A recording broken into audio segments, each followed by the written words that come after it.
जय बोलिए श्री शांतिनाथ भगवान की। जय बोलिए चिंतामणि पार्श्वनाथ भगवान की। जय बोलिए वर्तमान सत्सनायक बरसों वाले बाबा महावीर भगवान की। 2400 तीर्थंकर भगवान की। जय बोलिए परम पूज्य तपस्वी सम्राट आचार्य गुरु 108 सन्मति सागर जी महाराज की। आचार्य श्री 108 सुनील सागर जी महाराज की। द्वादशांग जिनवाणी माता की। आचार्य रत्न गुरुदेव सुबल सागर जी महाराज की। आचार्य संघ की नमोस्तुभ्यं।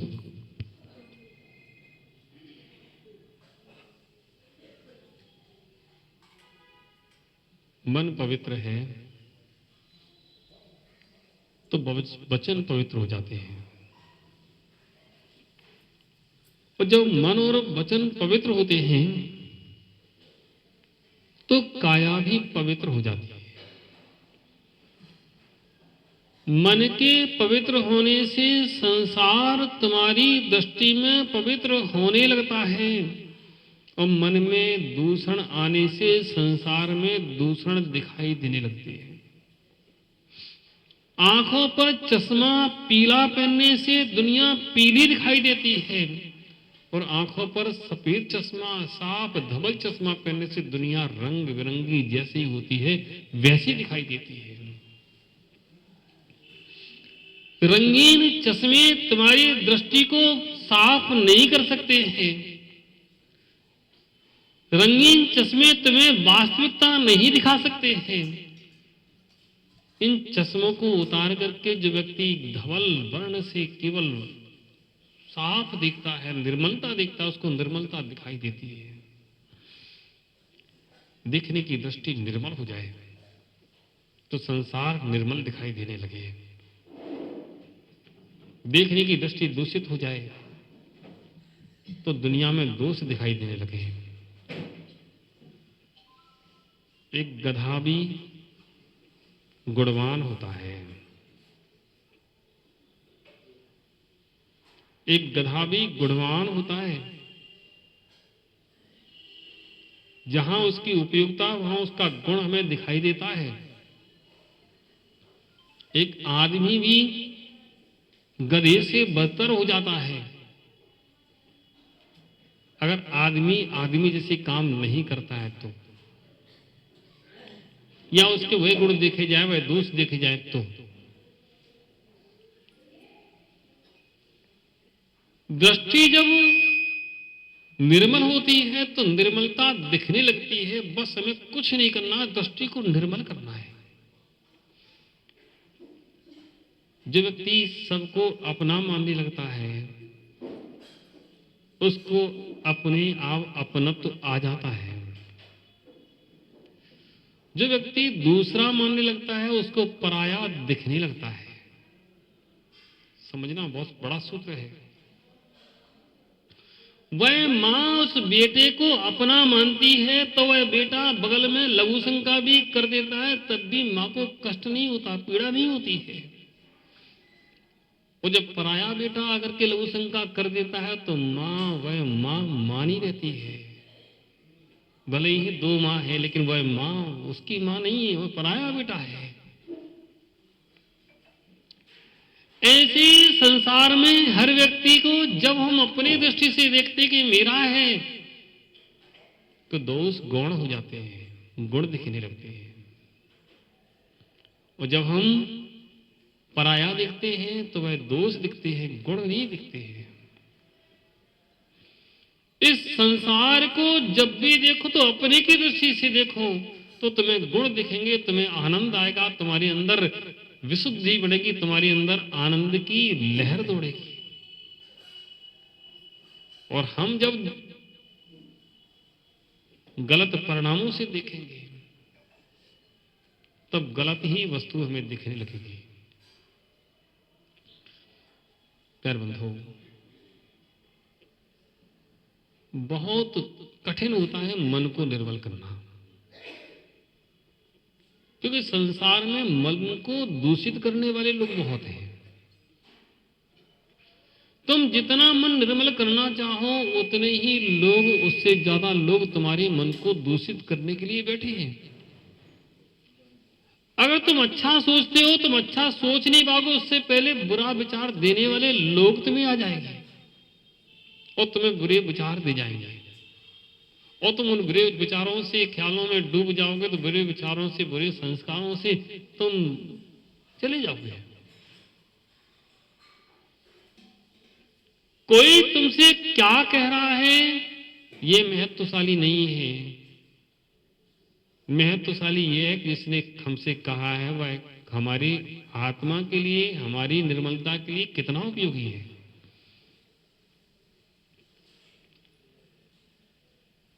एक कचड़े के डिब्बे में लोग कुछ बीन रहे थे, तब मैं देख रहा था कि इस कचड़े के डिब्बे में लोग क्या बीन रहे हैं। देखा आप लोगों ने? कचड़े में से बीतने वाले। ओह, मैं उनको देख रहा था तो लग रहा था कि कितना ज्ञानी जीव है, कितना ज्ञानी है। वह कचड़े के डिब्बे में से भी सार निकाल रहा है। क्या निकाल रहा है?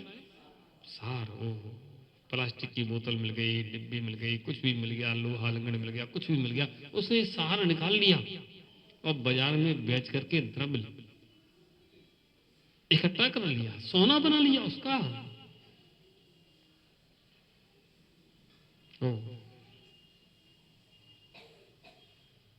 और एक कचड़े के डिब्बे में से कचड़ा भी नहीं, दोनों में कौन श्रेष्ठ है? संसार तो कचरे का डिब्बा है, कर्म वर्गणाएं भरी हुई हैं, ज्ञान वर्गणाएं भी भरी हैं इसी में, कर्म वर्गणाएं भी भरी हैं, गलत सलत चीजें भी भरी हैं, अच्छी चीजें भी भरी हैं। उन अच्छी और गलत चीजों में हमें क्या बीनना है, क्या देखना है, क्या निकालना है। हमारी दृष्टि अगर अच्छी पे होगी तो हम अच्छा निकाल लेंगे, और हमारी दृष्टि बुरे पे होगी तो बुरा बीन लेंगे। दुनिया में बहुत लोग मिलेंगे, अच्छे भी होंगे, बुरे भी होंगे, अच्छे कहने वाले भी होंगे, बुरे कहने वाले भी होंगे। जो समझदार व्यक्ति होता है, ज्ञानी होता है, वह अपने ज्ञान से मंथन करता है। आप लोग दूध पीते? दूध कौन कौन पीता दूध? सभी पीते, भले चाय बना के पिए। ओ बेटे को दूध पिलाते तो क्या डालते उसमें? ब्रोनविटा डाल देते हैं। अपन पीते तो क्या बात है, क्या आप लोगों को भेद विज्ञान है। सोचो, बेटे को दूध पिलाया तो ब्रोनविटा डाल दिया उसमें, चाय नहीं डाली आपने, और खुद भी तो। दोनों में अंतर क्या है ये बताओ?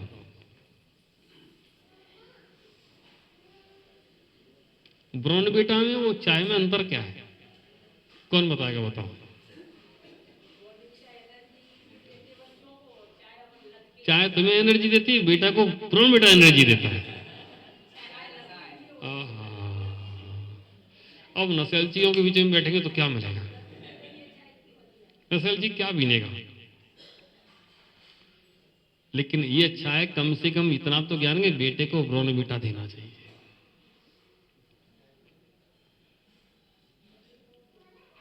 बस यही तो सार है। हम समझते सब हैं, जानते सब हैं, ज्ञानी हैं, कोई ऐसा नहीं जो ज्ञानी नहीं हो।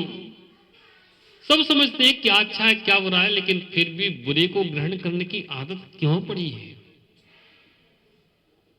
बस इतना ही समझना है कि अच्छा क्या है, बुरा क्या है, जान रहे हैं तब भी हम बुरे को ग्रहण कर रहे हैं। बस यही हमारी भूल है। इतनी भूल सुधर जाए कि हम बुरे को ग्रहण करना नहीं करना, हम अच्छे को ग्रहण करना है। दूधिया जब दूध देने आता है तो कुछ परीक्षा करते हैं कि ऐसे ही ले लेते हैं? रोज नहीं करें, 2 4 8 दिन में एक बार तो करते हैं, और कभी शक हो तो जरूर करते हैं।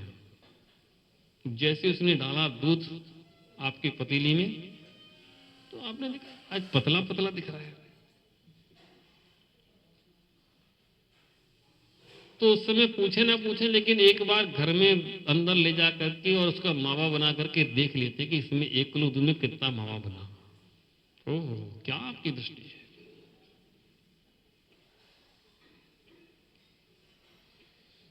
उसका मावा बना के देख लिया, अगले दिन उससे फिर कहते हैं देखो तुमने जो दूध दिया है वो सही नहीं दिया। और भले उससे कहे ना कहे, फिर कहेंगे भाई कल से माता हम तो दूसरे से दूध आएगा हमारा, तुम मत लेके आना। ओहो, क्या आपकी भेद विज्ञान की दृष्टि, बस यही भेद विज्ञान की दृष्टि सब जगह लगाना हमको आना चाहिए। बहुत लोग मिलेंगे, बहुत वस्तुएं मिलेंगी, बहुत पदार्थ मिलेंगे संसार में, तुम्हें गुण भी होंगे, दोष भी होंगे, सब कुछ होगा, सब संसार में मिला हुआ है। उस मिले हुए में से हमें क्या ग्रहण करना है, हमें अपना विवेक और भेद विज्ञान लगाना पड़ेगा। अगर ऐसा विवेक और भेद विज्ञान नहीं लगाया तो तुमने जन्म लेकर के भी जैन कुल को लजाया है। जैन कुल में जन्म लेकर के, जिनवाणी पढ़ करके, जिनेंद्र भगवान की वाणी सुन करके इतना तो भेद विज्ञान आना चाहिए। एक अनाड़ी व्यक्ति भी भेद विज्ञान कर लेता है,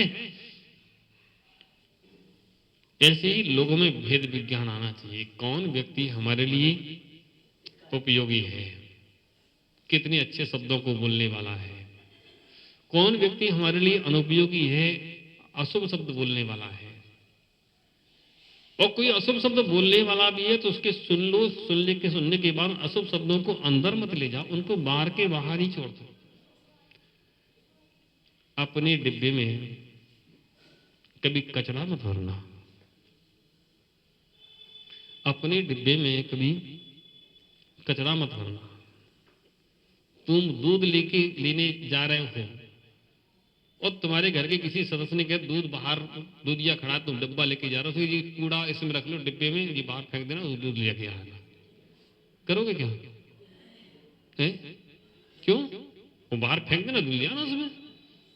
ओ, इस डिब्बे को गंदा हम नहीं करेंगे, इस डिब्बे को हम गंदा नहीं करेंगे। कितना आपको ज्ञान है। और इस डिब्बे को, उस डिब्बे को गंदा नहीं करने का विवेक तुम्हें है, ऐसे ही इस डिब्बे को भी गंदा करने का विवेक होना चाहिए कि इसको हम गंदा नहीं होने देंगे। दुनिया में कितने अशुभ शब्द बोलने वाले होंगे जो तुमसे बुरा शब्द भी कहेंगे। उन बुरे शब्दों से अपने मन को, अपने हृदय को कभी गंदा मत करना। उन शब्दों को बाहर के बाहर छोड़ देना, अंदर जाने मत देना। अच्छी चीजें भी मिलेंगी, बुरी चीजें भी मिलेंगी, और बुरी चीजों को बाहर के बाहर छोड़ देना, अंदर जाने मत देना। इस गेट के बाहर जब कोरोना हुआ, कोरोना तो लोग बाहर जाते, तो बाहर से आने के बाद क्या करते थे? हैं? क्या बात है, आप लोग कितना ज्ञान है।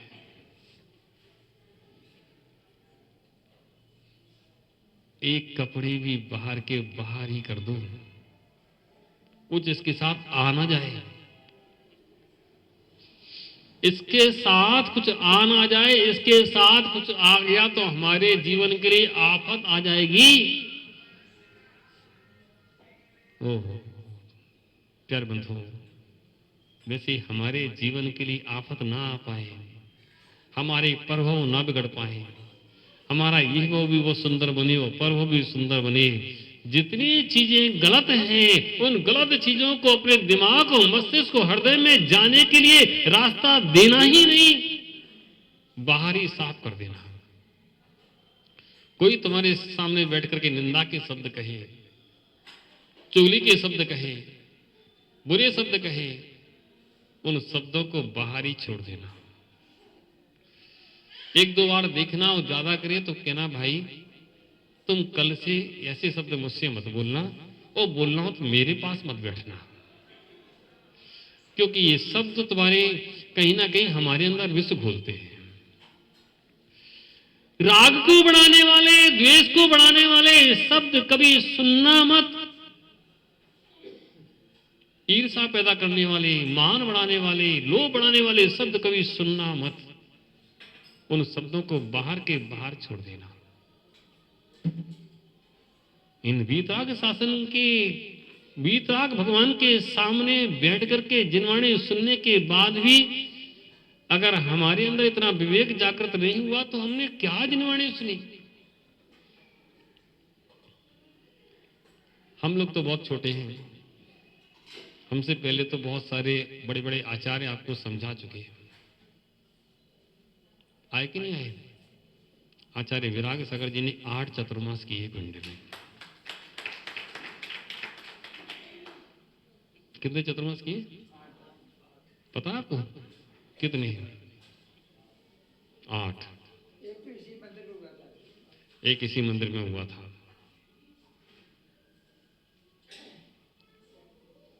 आठ चतुर्मास हो गए। उसके बीच में आचार्य विशुद्ध सागर जी का चतुर्मास हो गया, कुमुदनंदी महाराज का चतुर्मास हुआ, आचार्य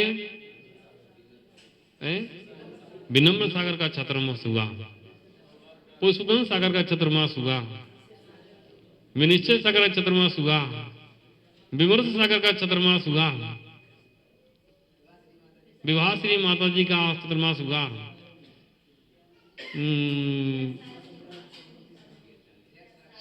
हर साल चातुर्मास होते हैं आचार्यों के, उपाध्यायों के, साधुओं के, हर साल। सन 78 में चतुर्मास तपस्वी सम्राट का भी हुआ, विश्व सागर का चतुर्मास हुआ, हर साल आचार्य सौभाग्य सागर का चतुर्मास हुआ। हाँ, बस सुबह सागर का चतुर्मास नहीं हुआ अभी।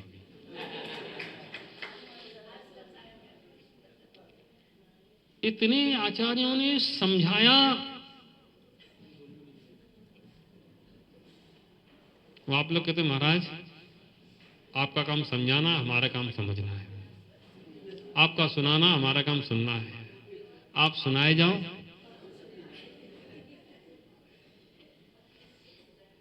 तुमने अपना काम कर लिया, हमने अपना काम कर लिया, हम अपने घर, तुम अपने घर।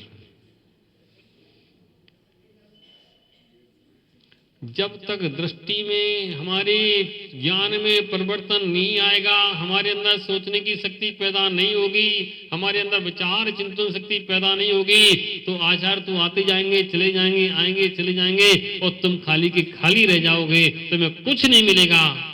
कुछ चाहिए हो तो चिंतन की धारा को जन्म दो, विचारों की धारा को जन्म दो। एक बच्चा भी पढ़ करके बौद्धिक क्षमता को प्राप्त हो जाता है। हम तो इतने बड़े हो गए, अगर अभी भी बौद्धिक क्षमता नहीं जगी तो कब जगेगी? अपने इतनी बौद्धिक क्षमता जग जाना चाहिए कि क्या अच्छा हो, क्या बुरा है, हमारे लिए क्या हितकारी हो, क्या अहितकारी है। ऐसा जब ज्ञान जागृत हो जाता तो हमारे जीवन का विकास होने लगता है। उस विकास होने में देर नहीं लगती है। जीवन का विकास करना है तो बौद्धिक क्षमता जागृत करो, चिंतन करो, विचार करो, हे उपाधि को समझो, क्या अच्छा है क्या बुरा है वो समझो, उस सार सार को गहले तोता दे उड़ाए। प्यारे बंधुओं, वो छोटा सा जीवन है, हम भी आए हैं, हम भी चले जाएंगे, हनुमान सागर आए वो भी चले जाएंगे।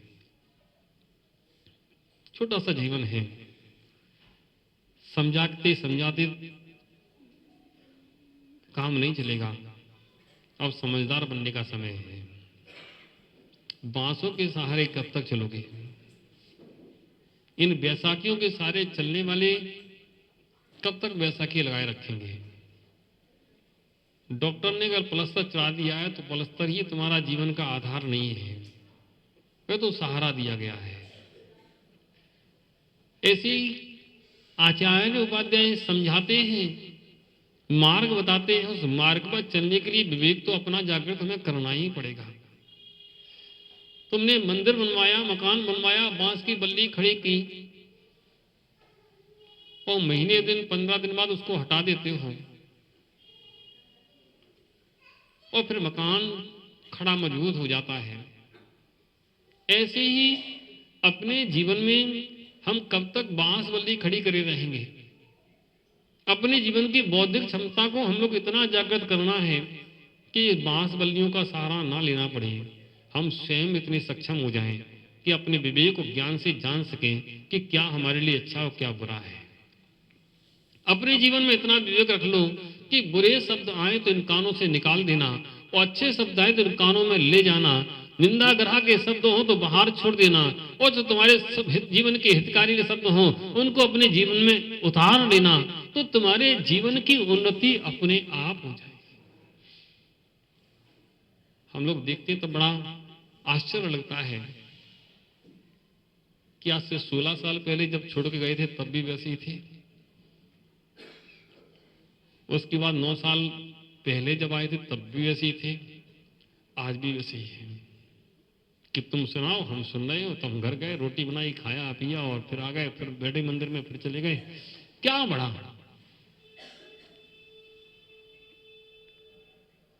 कितने शास्त्र पढ़े जीवन में, कितना स्वाध्याय किया, क्या तुम्हारा चिंतन जागा, क्या तुम्हारे जीवन में परिवर्तन आया? जीवन में परिवर्तन लाने का लक्ष्य बनाओ कि जीवन में परिवर्तन आना चाहिए। थोड़ा थोड़ा परिवर्तन आएगा तो भी हमारा जीवन कभी ना कभी विकास के मार्ग पर आगे बढ़ जाएगा। और परिवर्तन ही नहीं आया, भाई दुकान का शटर खोला और फिर बंद कर दिया, खोला फिर बंद कर दिया, 2000 कमा लिए, बात खत्म। क्या करना है? बड़ा संतोषी आदमी, भंडे का आदमी है तो संतोषी, ऐसी बात नहीं है।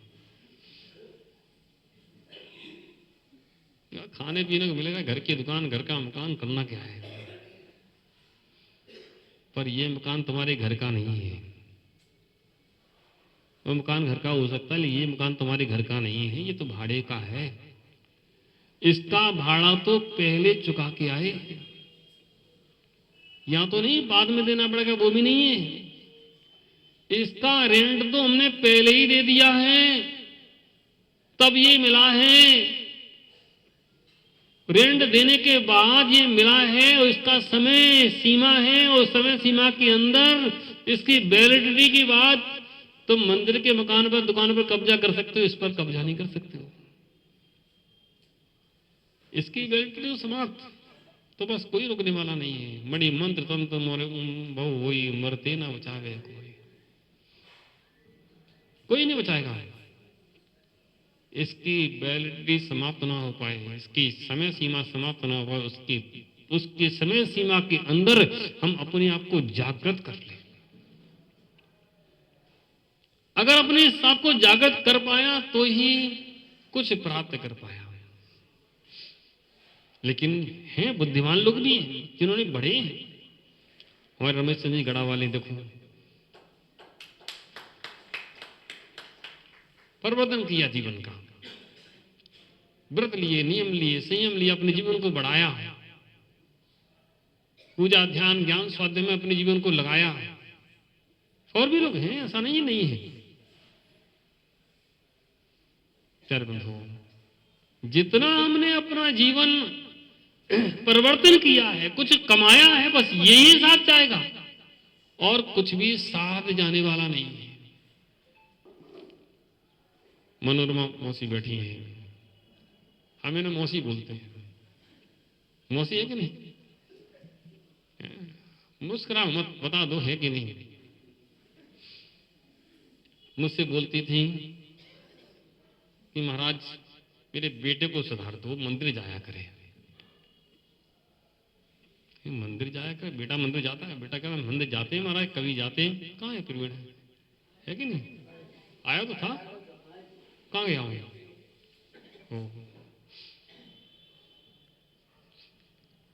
मैंने कहा बेटा जाता है मंदिर, बहू जाती है कि कभी जाता कभी नहीं जाता है। मैंने चिंता मत करो। वो बेटा इतना सुधरा कि मौसी परेशान हो गई। वो प्रतिमा रूप व्रत ले लिए, 2 प्रतिमा ले ली। बताओ आज 2016 में उम्र 33-34 साल की होगी तभी 2 प्रतिमा के व्रत ले लिए, उसने जीवन को संभाला है। वह जीवन होता है, पूरा परिवार व्रती है, बहू व्रती है और मौसी व्रती है। जिन्होंने अपने जीवन में व्रत नियम संयम लिए हैं, अपने जीवन को इस प्रकार का बनाया है, कुछ परिवर्तन किया है, थोड़ा थोड़ा बदला है, उनका जीवन ही कुछ जीवन आगे बढ़ पाया है। आगे तो खाया खोया कुछ नहीं बचा। कमा लोगे तो बड़े बड़े कमाए भी हमने देखे हैं। तुमने कमा के रख दिया कि बेटे के काम आएगा और बेटे ने 6 महीने में खत्म कर दिया। तुम कमा कमा के चले जाओ। चक्रवर्ती की संपदा चक्रवर्ती के बेटे के काम नहीं आती है। चक्रवर्ती का बेटा चक्रवर्ती नहीं होता है। हर जीव का अपना अपना पुण्य है। हर जीव अपने अपने पुण्य से ही कमाता खाता है और रहता है। हम कुछ भी सोच लें, योग पुरुषार्थ करते रहो, लेकिन धर्म के क्षेत्र में कभी पीछे मत रहना। अभी महाराज कह रहे थे कि भिंड में लोग, मैं कहता हूं भिंड के लोग तो बहुत अच्छे हैं, कमेटियां भी अच्छी हैं, खराब कुछ नहीं है, पर भिंड के लोग सुन सुन के पक गए। क्या सुनना है? वही तो महाराज है।